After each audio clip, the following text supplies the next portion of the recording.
Mabiriza Herbal Products Limited tulina eddagala eriyamba abaami n'abakyala. Simuluzo Money Power Extra, Complete Man, Herbal Mouthwash, Coffee ayambira ddala ffe abaami. Tulinawo kaama k'abakyala, Tightening Powder, oyagala okugeza ebbina, eddagala eriyamba okwongeza ku balongo, oyagala okusereza nabunyaayo, oyagala okufunza nabunyaayo enywere, Express Water Tightening, kadde agoba infection mu baami n'abakyala. Ate nga tulinawo sabbuuni, ono sabbuuni ayamba abaami n'abakyala. Tulinawo ebizigo by'abaana n'abantu abakulu, enkumbi eyambira ddala mu kisenge. Tulinawo obutiiti ate nga tukolera ne odayo. Bakyala bannange ekyama kiri ku Mabirizi Herbal Products. Nze najja wano nga sina kabina nga sefiringa naye mukwano we nagezesaako ku thika body cream ebbina nenfuna kati nze natambula nsagala ate era nenkozesaako ne ku Mabirizi lightening cream ndowooza kasikini mukalaba. Ayagala omanya ebisingawo kuba ku 0704 737 14.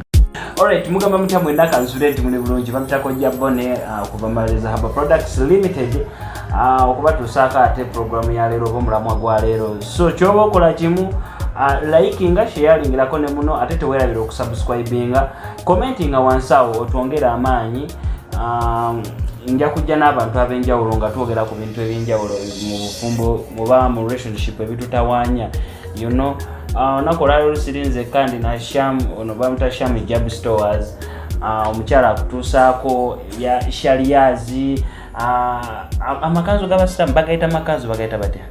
Kanzu. Bazite kanzu ez'abasiraamu ate ku bbeeyi ya wansi by the way. Era tobeereyo n'ogamba nti ate ngenda kulya idi yange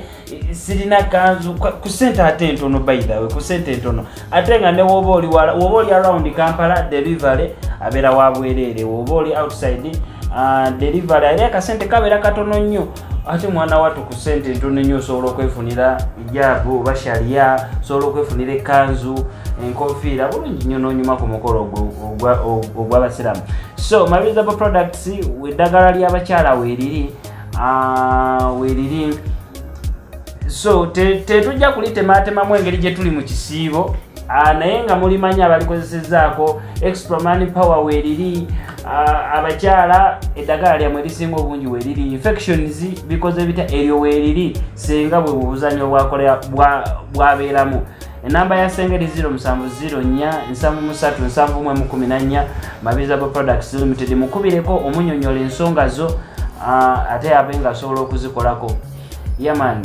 omukyalo ono kasooke yeyanjule ate then tulabe ekiddako. Sham Hijab Store leero ndina boss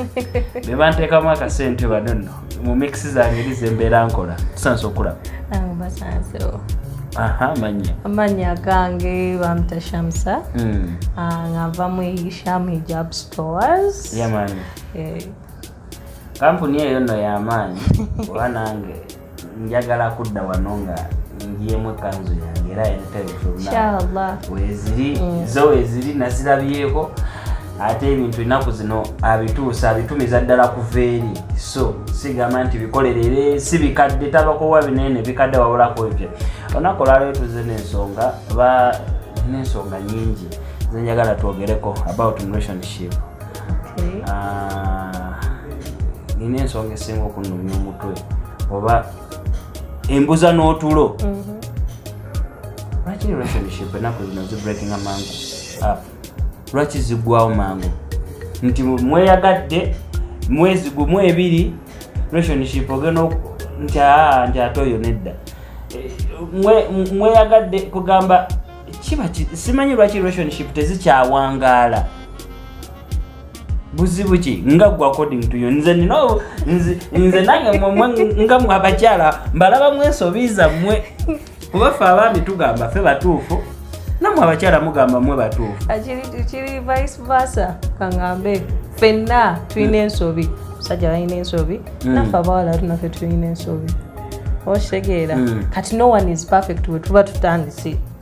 tandika kana akazannyo abamu bakayita akazannyo abamu bakayita game. Si ke kali awo mbu oba mbukangu oba mbukakino. Tukitwala nti omukwano gulinga beti waliwo okuwangula n'okuwangulwa. Ndowooza.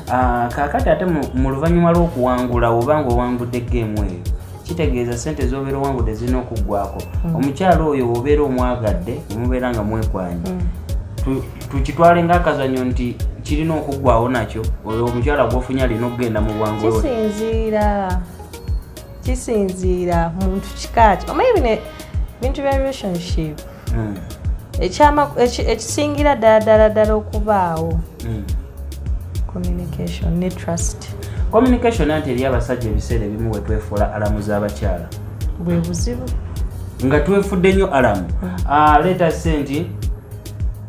omukyala omukubidde essimu wasuza otya sula bulungi walidde lanki. I think kyongera ku mukwano kissa omukwano kitwongerako ki kirina engeri gye kyongeramu. Omanyi kati nga ffe n'abakyala twaganya ebintu ebya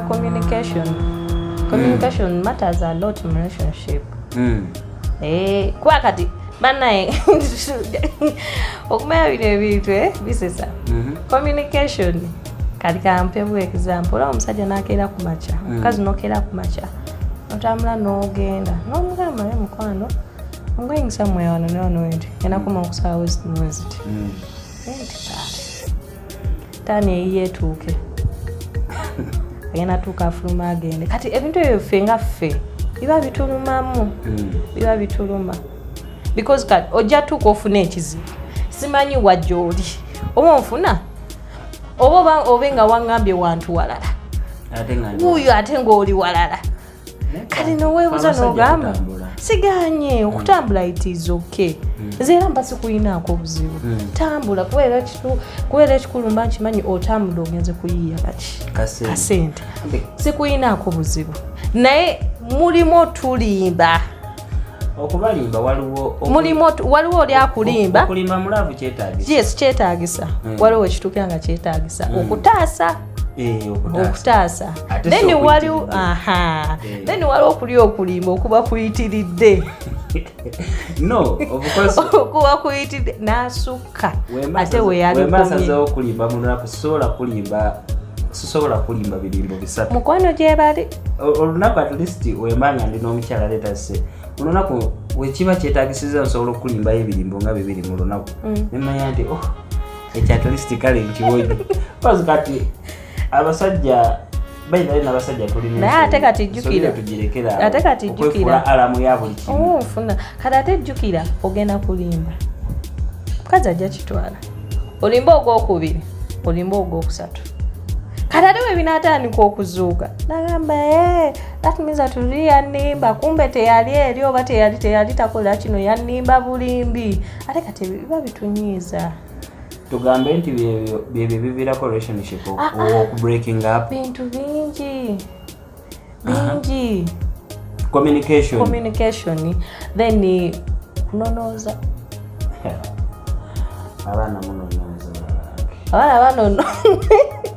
Abaana banonooza like nebitabakwatako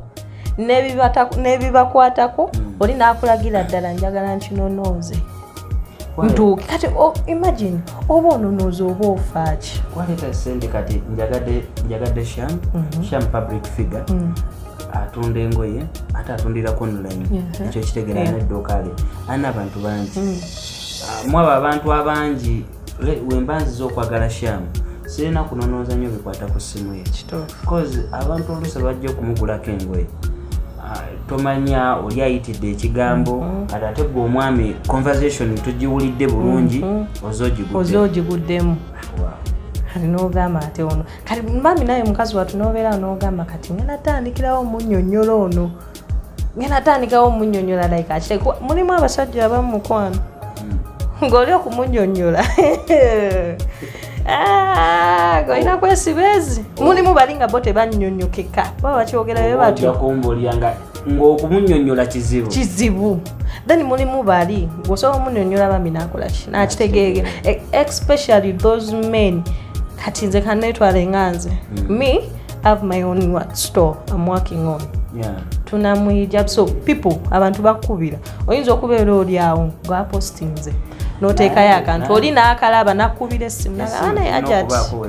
yes siganye siganye nembu simbu oba nawe oba ojagadde okitegeera kiri kiba kizebuzi si kyekimu ekigenda happeninga buli ssaawa oli bagenda gikwata ankubire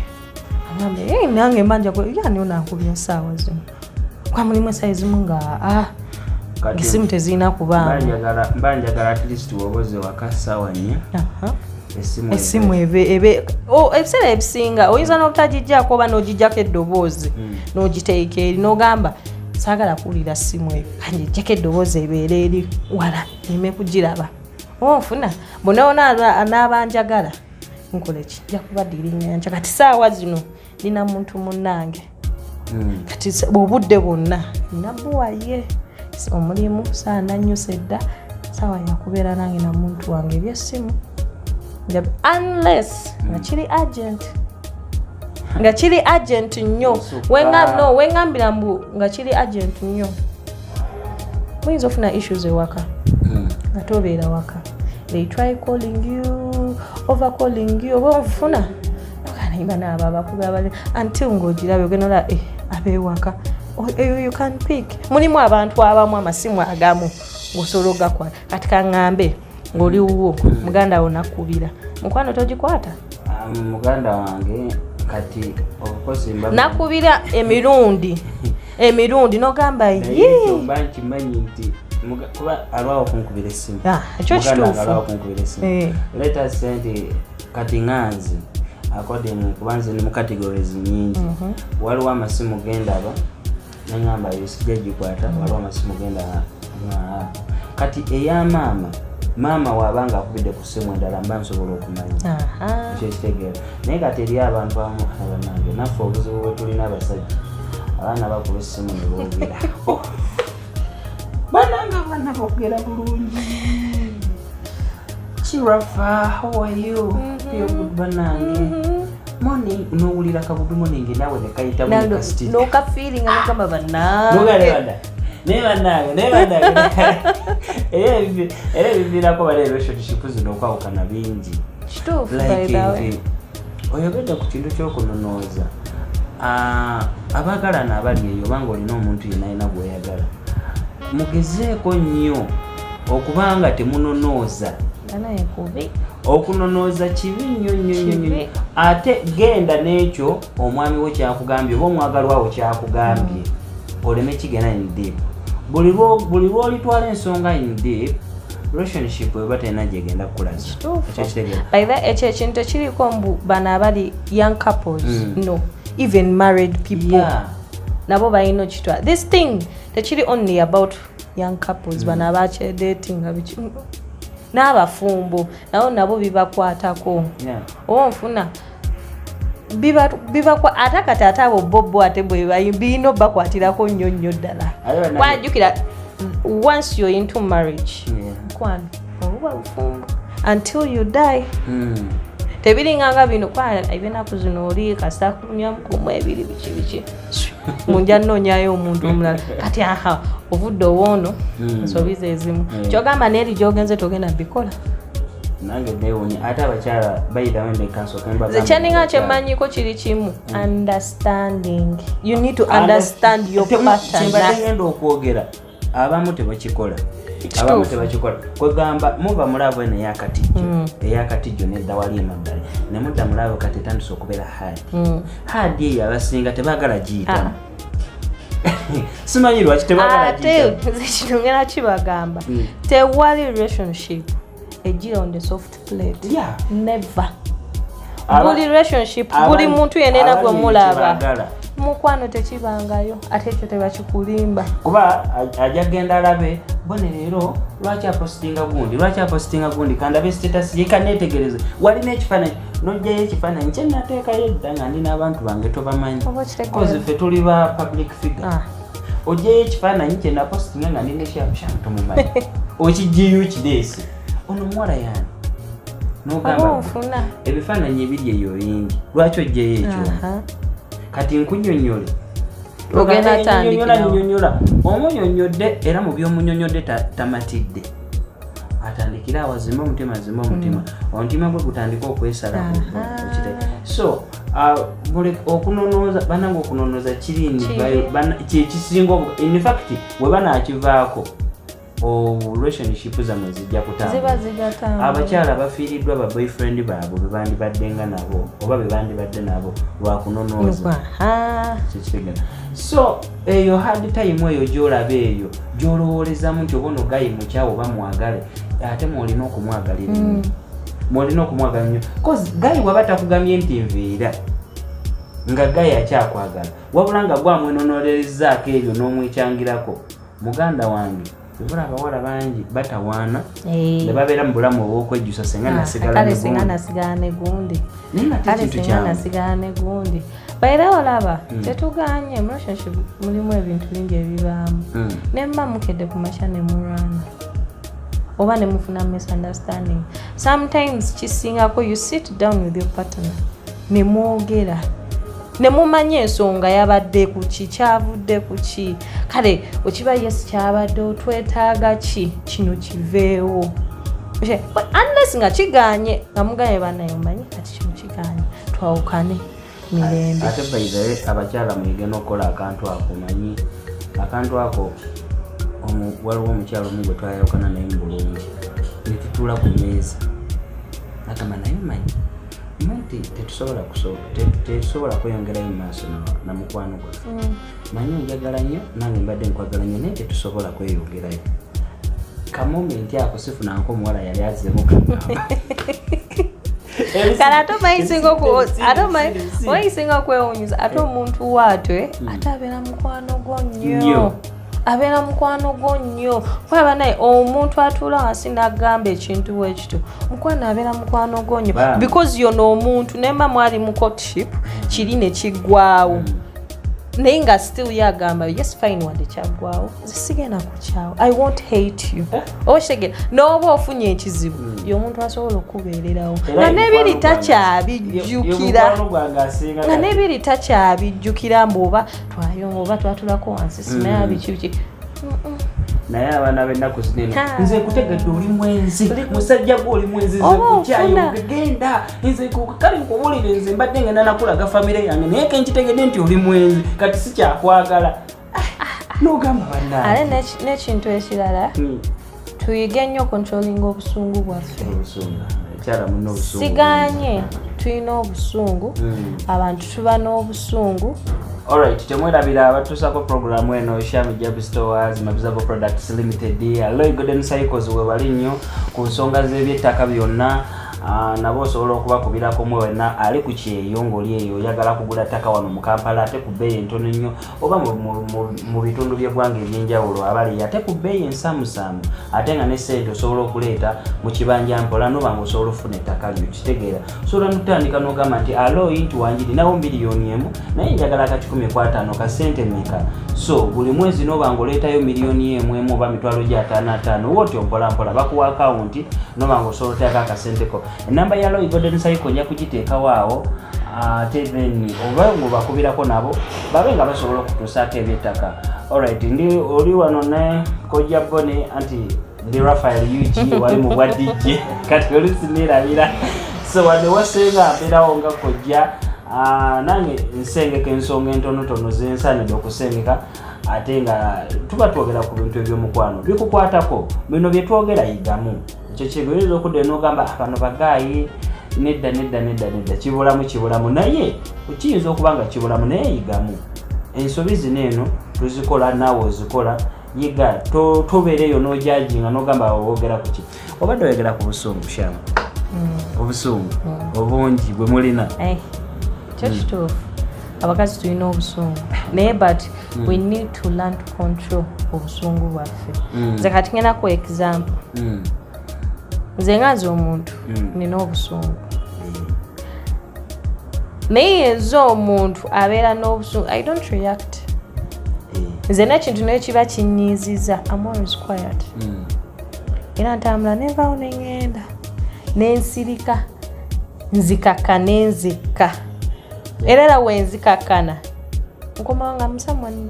like I'm different nga ate si oli ate nze nva mangu kintu ofaino gena kunyiza gena vaako obusungu bwange era bwemba nkulaba era ng'okya nengula amasoko ndekemu naye tambula nengenda nenzikakana enkeera nyiza n'okubira nsi nengamba waayo ogamba ki uli bulungi naye nga biri sikyabijjukira wadde okanyagamba ye naye nga unless kisinziira kintu kyoba okoze mulimu bino ebiri mayina mulimu biri ebinene nga mukwano weetaaga akaseera okakkane wekka ng'oba oba kiba kyetaagisa muntu oyo kumwesonyiwa nga kyolina okukola omwesonyiwa omulabe bulabi bwoti relationship zaffe twekwana ne twemanya ne tutandika okwebulira buli kimu ekyo kateera kyekiriwo abasajja ensobi ze mukola nze ekintu kyesinza kuddamu kukola kyekyo omukazi okumbuuza oba omukyalo okumbuuza sooka mbulyeyo weakness mbulyeyo weakness kale mbulire ebikunyiiza ekyo kitegeera omusajja olatuuka okwetetegula kati nze kiyinza okunyiiza akakukubira esimu natukwata omusajja kikiwa ennyonnyolako eri omukazi abairayo n'ekirala kyenyinza ogamba yankapu abali like that courtship seera ebisinga tobuuzanga nnyo omuntu kyekikunyiiza. Sometimes you just need to learn your partner. Kituufu. Kola banayemula abasajja bano mbalaba tebatatubuuza biki ebikunyiiza biki nedda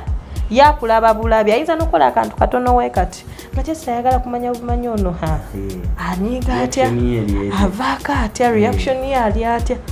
kati ye muli yasawo nagamba whether I can be with this person oba sobola kubeera naye nebino ebyokubuuza abasajja what is your weakness. Don't ask. You just oyina kumuyiga kumanya exactly. Naye abakyala abasinga oba abawala abamu abali eyo ndowooza bonna abawala abali mu 90 mekezo temwagala kuyiga. Kakati abawala abali mu 90 simanyi 94 meka bwe mutagalidde kuyiga kati bana aba 2000 tugenda bakola tuti koze kati abantu abandi badde bamanyi abagalwa baffe kituufu ate jjukira buli mulembe gujja n'ebyago buli mulembe gujja n'ebyago tife abali mu 19 tulina mulembe gwaffe kati aba 20 nabo balina gwabwe kati fe bebasi bannappi bwe tubeera wetu ate olwo abambadde pampa so abagalana abali mu relationship tebagala kuyiga bagalwa baabo bagala nnyo ebintu ebiri soft bagala nnyo ebintu ebiri soft data alabye olika akantu ku TikTok oba alabye akantu ku WhatsApp nga walabye ate kino kati kankugambe kino teri kintu kisinga kuwa omuntu ng'oli naye mu relationship sanyu sigani twagala nnyo soft life naye soft life erina weekoma kwana omusajja naye agamba naye gwe kwa kino naye kitegeera kinyuma nnyo nga naawe oyinayo oba ofuna ng'oyinayo ng'oyinako weekolerayo nga n'oba okedde ku makya ogaje bano ekinsala data kanongulire data omanyi bano abasajja ye nga ye muli yerooza naga mukyala wange kiki nakuwa ofuna nakuwa siganye banaye siganye nange ndi muwala okitegeera ate ebyo basinga okwaga kati nze siganye nange ndi muwala ndi muki because I'm young, I'm not married, I'm single naye siganye twagala omuntu atuwa twagala omuntu atufaako naye omuntu agenda kufaako atya nga gwe mwenyini naawe toweefaako oba ofuna. If you want a soft life, work for it. If you want a soft life mukwano work mukwano ojja nyumirwa obulamu n'aba baawo ng'aziina nga naawe oziina mujja kunyumirwa because oba otobye nga mulina abasajja nga bana ekyo kitegeera kati n'ogamba onoboneka mugezese kati kamusabe emitwalo 5 tulabe anti kati right nowadays kilinganga vice versa azabeerayo n'abantu benga bana 5 nawe obeerayo n'eri oga kati kano kankolera kano kampomende kano otegeera kati mwena bonna ne babeerawo noga kati mubano bonna ani gwe nsobola settlinga naye into marriage n'omutandiko we because muweyinga ate naffe era kwa natural love ngambera n'omuntu wangu omu naye ate abakyala abo bakyasiza okubeera abazi kubera si naffe kuside yaffe babeerawo you start hoying omanyi notandika okugamba kati mbona seriously who's responsible, who's hard working bambi anyasi okitegeera omukyala asobola okusiibula ewaabwe wiiki naye nga mu wiiki yagenda sula mu basajja baile abakyala baali babikozeeko mubimanyi nosiibula ewammwe oba nosiibula wonna wosiibudde wobadde ova nosooka n'otambula ewoono osuzeyo lumu osuzeyo bbiri osuzeyo esatu kati nosooka n'ogamba ewoli waliyo ekyo kati nina komawa wawe nina okusetolinga but why bannange n'omukubira essimu nti omanyi nabadde nakadde wama mumanyi badde siriwo wiiki namba kati ate life y'abakyala eri hard bannange omukazi watuukira very hard but also you people naffe mutu making okweyanga naffe nitubeera hard omanyi ate katora kuba kati ffe kiri kuffe if you make my life hard don't expect me zowo mbusanyuse nedda bambi kali kuba ffe jjuka yaffe ngaffe abakazi kyetwetaaga happiness omuntu afaayo someone caring responsible hard working oba onfuna kati nze wendanga tobiina seriously ng'oli awo tobiina naye nga naawe bambi ogezezaako okulwana ogezezaako mukwano no keya kijje mwetaaga keya yafe abasajja ekyatulemye oba afe abavubuka ekyatulemye naddala fe abakyali mu bulamu kati kansooka nkubuuze keya kijja osinga okwagala okuva mu mukazi keya gyensinga okwagala okuva mu mukazi nga ndi naye olwanga ndi naye leta sente kati according to me omanyi ati keya erimu ebintu bingi erimu ebintu bingi kati okusinziira ku mirimu gyange gyenkola neetaaga time ekyo naffe twetaaga time wembanga neetaaga time wembanga sikuwulizaako leero don't complain wemba nkubidde kituufu by the way nekirala bana abakazi tulekera complaining mu bintu ebimu omusajja waba takubidde leero simu kale at least nakubirako ku makyana namukwano wasuze otya n'omuddamu jjukira omuwuliriza n'amala onakubiramba bami nga tomunenyanga tomanyi kikyali kyabadde ayitamu eyo emabega tomanyi na nsonga ki kwaviiridde okuba nga takubira kuba mubeera bambi babeera n'ensonga kinganga naffe kusaide yaffe nyinza okuba nakedde ku makyana enkubira essimu oba nenkutextingira okitegeera naye nesitaddamu wabeerawo ensonga I might be caught up with work nga ninawa naye lwakuba obuzibu bwe muyina kale ate mwe mureactinga nnyo ate okusinga ffe nga leero tanaakuma leero tabadde mu basajja oba ofuna kati omutandika oteeka stupid good things mitwe byammwe mitwe gyammwe nogamba buno ati munyonyola enkya newe namugamba mbadde bize mbadde nkola kino tajja kati ate ekyo kisinga ate kubeera nnyo mu bano nga temubeera mwenna naye bano mbeera naye agamba yagenda waka musange ate kati nekitali ekyo kati bano relationship nga mubadde n'omuntu ewaka bangi nga mubadde naye waka communication ebaawo before nga tonaba kusimbula nawano ng'okomawo osobola okubira ku mukyala oba olina kyeweetaaga n'omugamba mbu oba oli wanzije nkupiiki waliwo ekyetaagisa ewaka kati ekyo kyo baba ali mu relationship eyaddala nga mujemuli gwe kipita bwe kyoba okola kuuma bukuumi communication eyo ng'ova ewaka oba kyeweetaaga kuba essimu but waba nga tebakubidde essimu ng'oli eyo naawe tocomplaininga ate n'ekirala mumanye basajja ki be mwagadde na mirimu ki gye bakola kuba gwe gaye asobola okukwana naye nga tomanya mirimu ki gyakola kati nga nze mirimu gye nkola mingi n'olunaku lusobola okugwako nga ne whatsapp yo sikisomi ate kati nze kyekisinga okunkolako waya nti text messages zibeera nyingi ate nsinga nnyo okuddamu voice notes anti voice notes like oklikingako n'owuliriza naye kati message ogenda gisoma sokotakula omutwe ogamba oba mbuddemu ki kati ofune nedda kati ennaku zino babitugoneza mutwe na bluetooth oteeka wali eri n'oplaying oyo n'osigala ate mukwano si buli omu mbwakayina tebabuseera nkimanyi munange tebabuseera naye jjukira enfuna z'abantu njawufu ng'oyinza okuba ofuna omwezi angera ofuna emitwalo 5-6 kwezo z'ofuna n'ojjako n'ogenda n'obugula naye mukwano wali kati saasira omuntu ali eri mu downtown wansi ngoloza omwezi afuna sente mmeka yes wadde batafuna sente nyingi oba nfuna naye kyayinza okugezaako okukola agenda gula bambi bwedse ateeke mu ssimu ye ateeke mu matu kati jjukira mulimu abamu abatalina smartphone waba nga talina smartphone ekiri kigambe omuntu oba takutesitingidde waba nga takubidde naye ng'omanyi omuntu oyo omwagala bannange tocomplaininga ng'akubye essimu bannange nze njagala nnyo laavu ey'ebyafaayo njagala nnyo okubeera ku njagala nnyo nti tutuule n'abantu abalala nga batulabirako nabo bagonye naye tebakyagala ate n'ekirala bannange twewalenga nnyo okusanguza issues eziba zituusewo wakati waffe outside mu bantu abalala buli lwofunanga misunderstanding n'oba married couple nembeera young couples before talking to anyone mwenga mmwe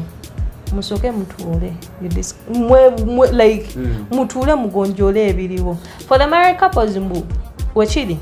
kiyinza obba kinene mukigezezaako nekigana that's when omuyingizaawo abazadde abakulu ababasingako nemulaba way forward yakyo kitegeera kati mweyo young couples naye kambagambe bino ebintu okumala bisesa jjukira wadde weesoma weewaana bakuwadde kano bana inogera nowagiraagira oba nfuna mufunye issues ogenda zireetera mu bana abantu okimanyi baba bakusekerera bakusekerera gamba kalabe azze tugamba kati kalabe baali beewana kati baali kiki kati kyennyo kumbe se buli ate by the way abantu balina ebiiso ate si buli omu bw'aba akwagaliza nyinza okuba nkedde wano ku makya neeyagalira lijja Rafaelo wange tuli mukwano bulungi nnyo naye nga mukwano waliwo abatatwagaliza kati banaye tusaba nnyo issues zammwe if you're having problems bannange young couples if you're having issues muzeesigalize stop telling us your problems kwa naffe ngaffe abantu tulina ebizibu ebyaffe kati lindako seriously ozze oŋŋamba nze nkukolera ki mukwano oba nfuna kati ozze oŋŋamba nze nkukolere ki seriously nkukolere ki nkuyambe ku ki mulimu ekintu ekimu ng'osobola naye mulimu ebintu ebimu nga byakisiru nga tewalina nawe ogenda tandikira nga wobitunulatunulamu nga mwina tuula wasi mmwe nga mwaba mwegonjo ema mulya kiganye ekirungi mwa temunagenda tolina mwana temunewaze mukite abaana there are so many people out there mutuule bannange abakyala abali eyo oba abaami abali eyo mwawukana bubi n'abantu abo nnyo naye ate buli muntu alina omukisa kale ate nono manyi okwawukana okubi owangambe kiri vice versa kati kangambe bukambi nokeera ku makyanga oba nina omuntu ki nemwawukana waba okwawukana nga ng'ogezezaako bambi toyagala nnyo ebintu bisanguke nnyo toyagala abantu babimanye but lwakuba ekiriwo like ekiriwo okimanyi mbu muyinza okuba mutandisa okwawuka mwenyini bano benyini bebatandika nogira nga okimanyi abo nono bakyankalaye okimanyi nono abo bagenda kugira kati awo olugambo lugenda nga lukola ki lutambula no kati ebintu byewali oyagala bibeere within nga toyagala abantu babimanye nga biba mwawukanye mwagala mwawukanire emirembe mbulungi teri ayomye namune teri avumye namune teri akoze eki nimwawukana mbulungi nze kyenda baithe bendabyeko koza muwawu mikwano gyange gimu they are young couples bayawukana but right now they are friends kisoboka okwawukana naye ng'okwawukana kwabwe kwali kunene first we didn't know naye abatono abakimanyi bwe batu naye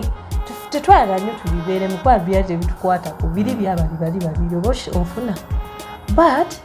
bayawukana but they are good friends and by then they even moved on naye nga ba they are friends ng'ola akubira ne munne essimu namwalo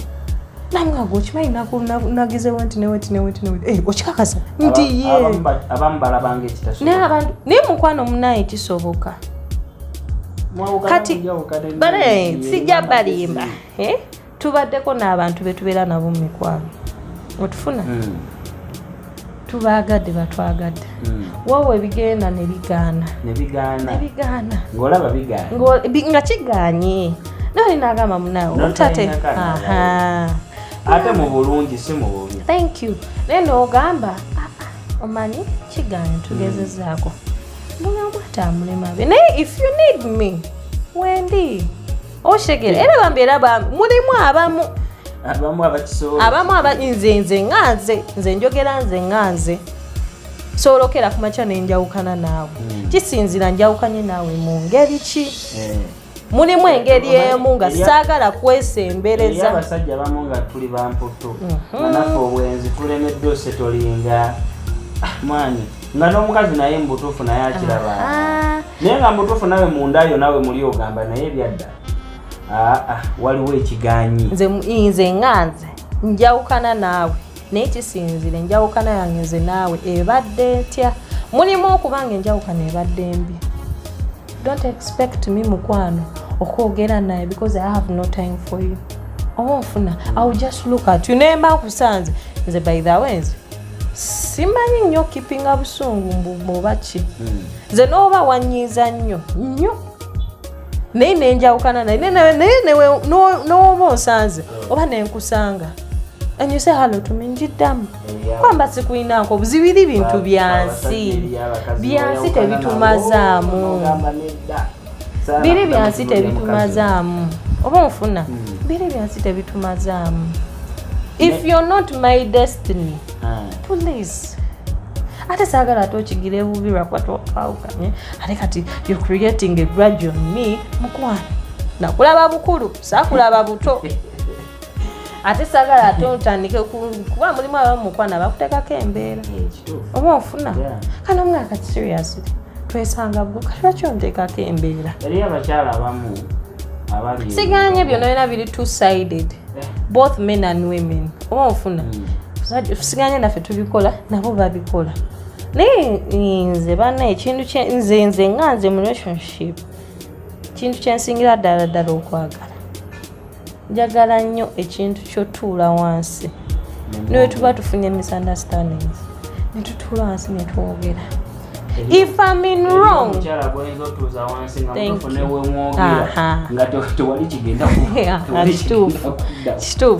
if I'm in wrong I'll say sorry oba ofuna woba oli mu nsobi naawe lwakuba sorry abantu abamu bamenya kati sorry nga weeri enene kyogala ekigamba I love you nakyo si kinene kali kambuuze lwaki sorry nayo si nnyangu wano okwogera no mulimu ensobi ezimu z'osonyiwa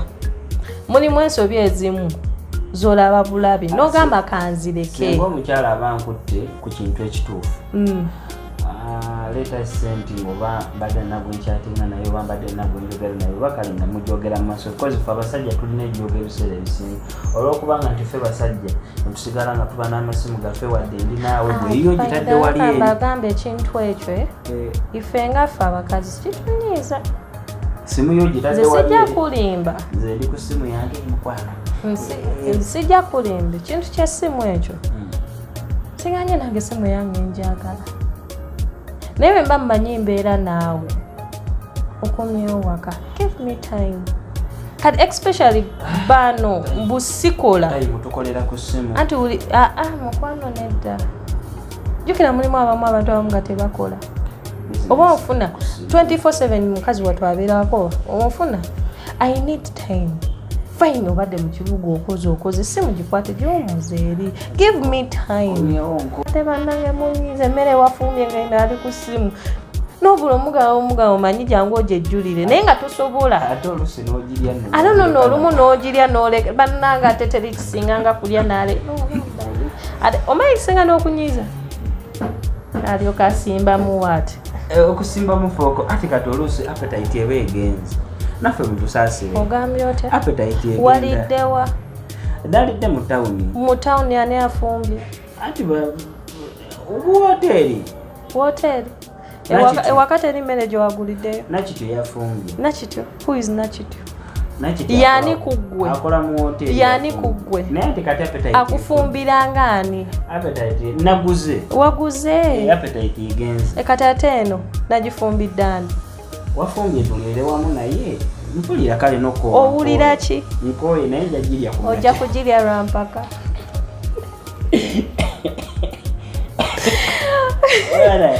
mulimu abamu bandisaako emmere ku mpaka mulimu abamu agitereka kumaca breakfast andi simu abagala kacyayi speed wallahi nagize nagikuteerawo nekyayi kati kandabe sobola kulya mawulu ate oluddako tagifumba ate lwatagifumbye nojja mukwano mukyala nange enjala ennuma nakityo leero teyafumbye abadde kyo ate leero nakityo mbadde ngamba gyotera okulya si atera okufumbira mukwano nze nafumbye yange nzekka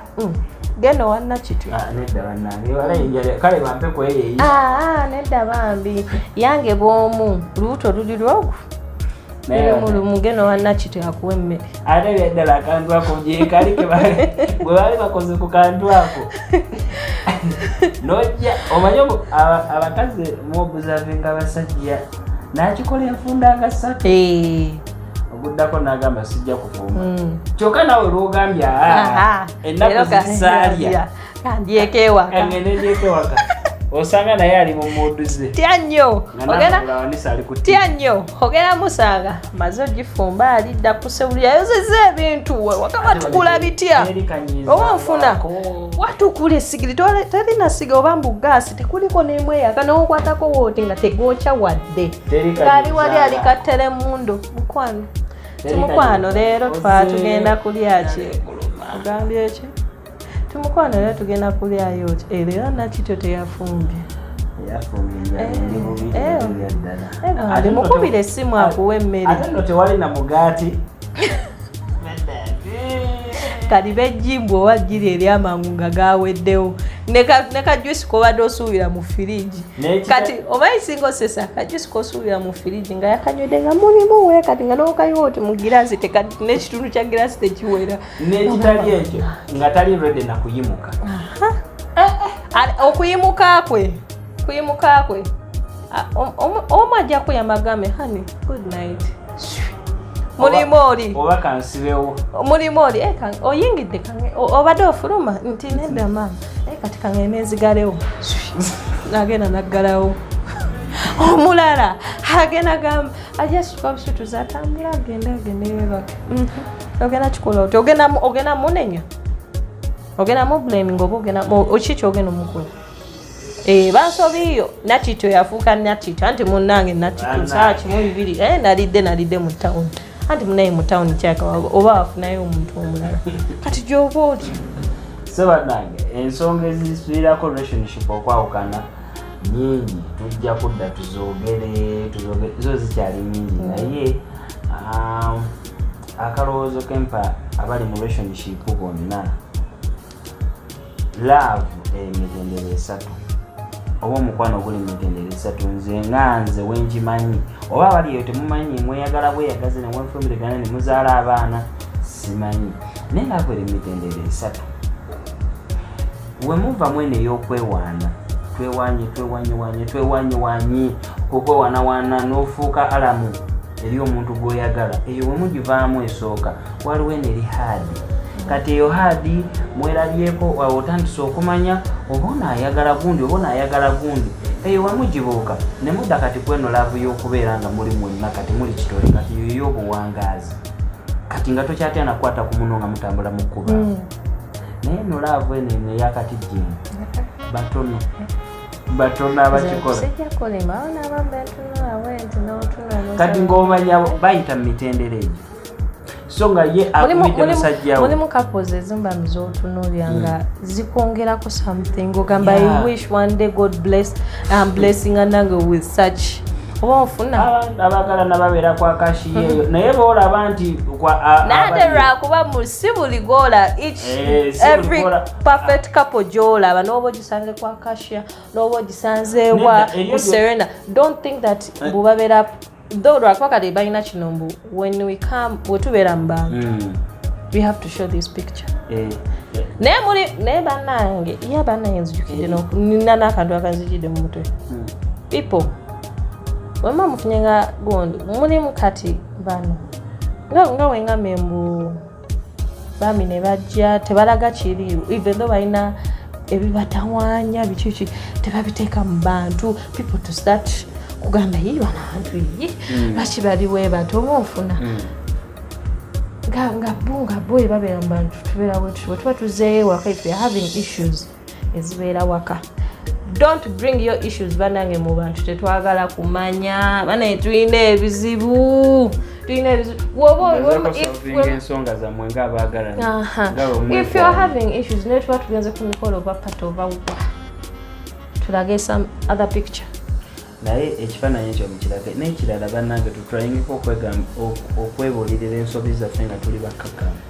so si kuva eri naye ggwe nakulabye otunuulira abawala ino batunuulira n'ekirala amasimu esimu zo abamu tukolera ku simu trust issues mbumbumbumbu I'm creating small trust issue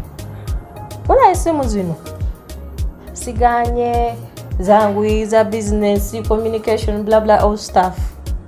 watch my otuba tuze mu bintu ebyonoona relationships amasimu goonoona amasimu bwegali era kyo tetunna kyakikolera naye tugakozeseza anti bannange ate banaye kino kigenda abakazi mulekera okebera amasimu agatabakwatako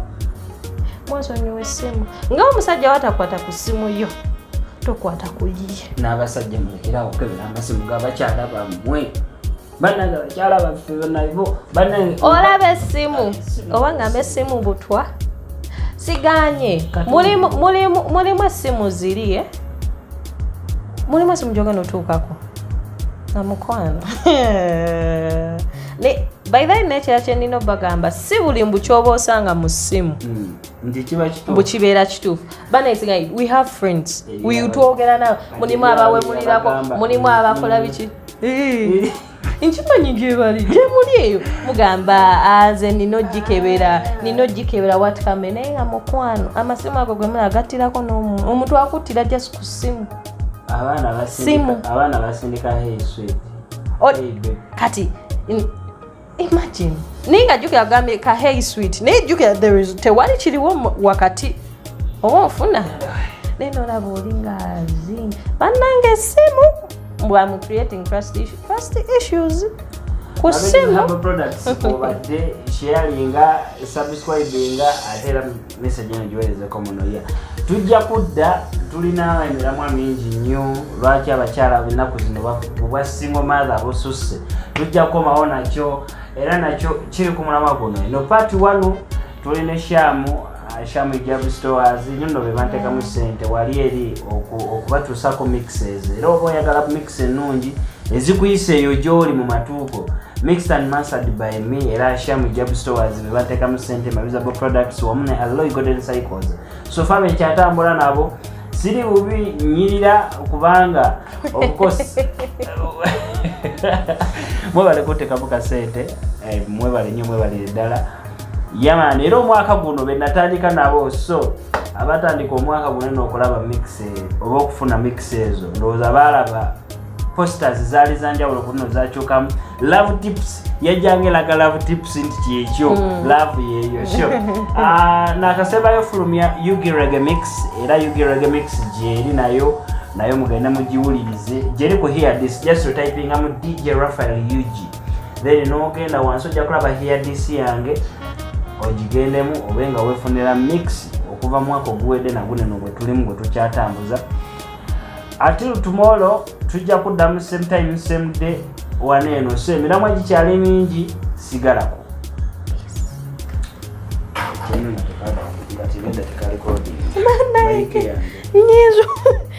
nyizo seka